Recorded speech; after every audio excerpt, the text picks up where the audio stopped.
Welcome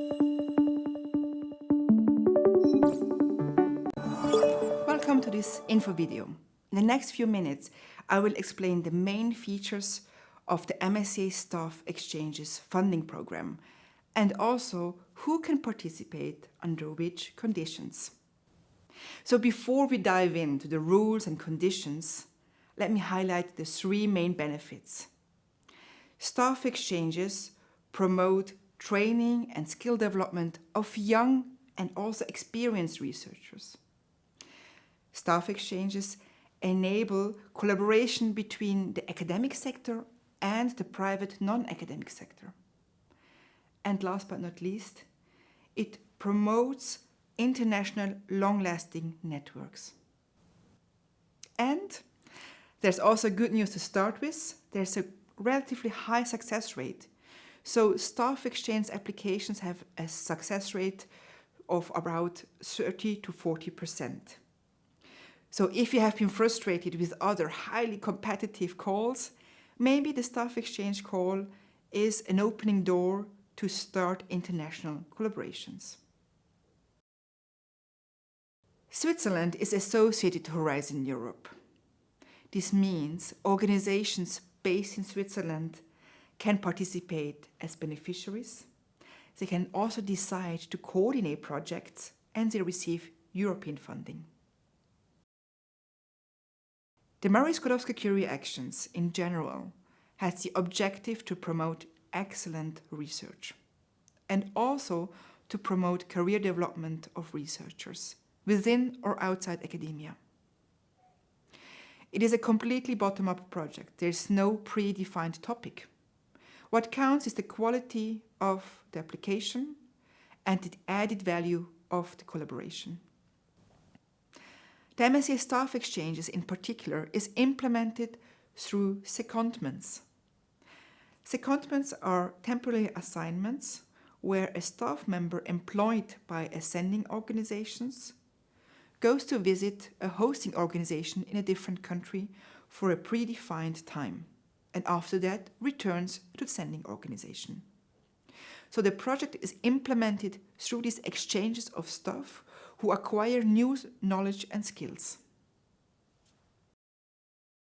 Now, who can go for secondments?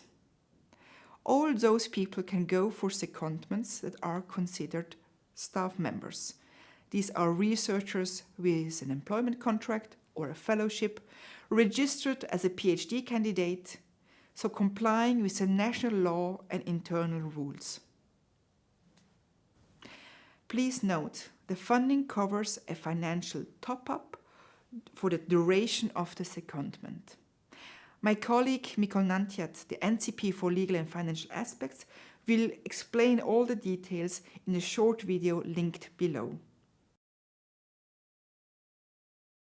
Now, it was quite easy to explain who can go for secondment, but it will take me a bit more time to explain what type of secondments are eligible for European funding.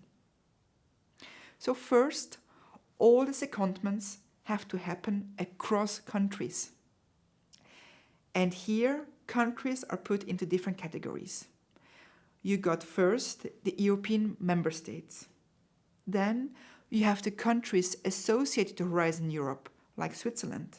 And then you got all the non-associated third countries. And to make things a bit more complicated, the non-associated third countries, you got the low and middle income third countries and the high income third countries. All the staff exchanges between EU member states and associated countries are eligible for European funding. And also staff exchanges between European member states, associate country, and the low and middle income third countries receive European funding in both directions. The exception is with the high income third country. Here, the secondments from the European member states and associate country to the high income third country, let's say US or Japan, those receive European funding from Europe to the high income third country. However, if you want to host a researcher from a high-income third country, those members need to cover this with their own funding Europe does not cover the secondments from the high-income third countries to European member states or associated country. And all the exchanges and secondments between third countries are not eligible. So to make it very concrete, let's imagine you are a Swiss company or a Swiss universities. You can send your staff members, your researchers, to organizations anywhere in the world, and it will always be covered by Europe. Then you can host secondments from member states, associated countries, as well as low and middle-income third countries. Those secondments that you host are also covered by Europe.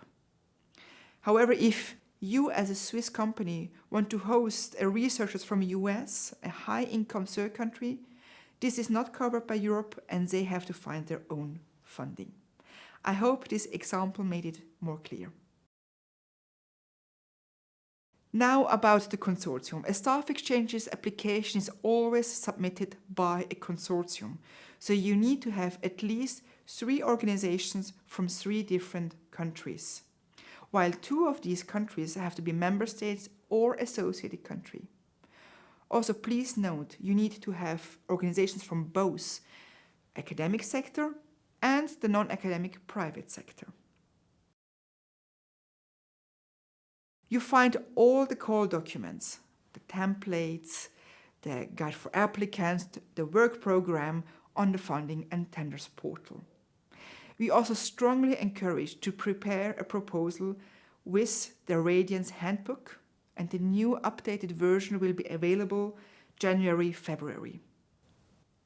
We as a Swiss MSc NCP team also provide proposal review on a first-come, first-served basis, and contact us anytime if you have more questions related to the staff exchange program.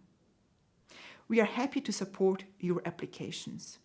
And with that, I wish you all the best with your MSA staff exchange applications and to have your researchers send around the world to learn new skills and competences.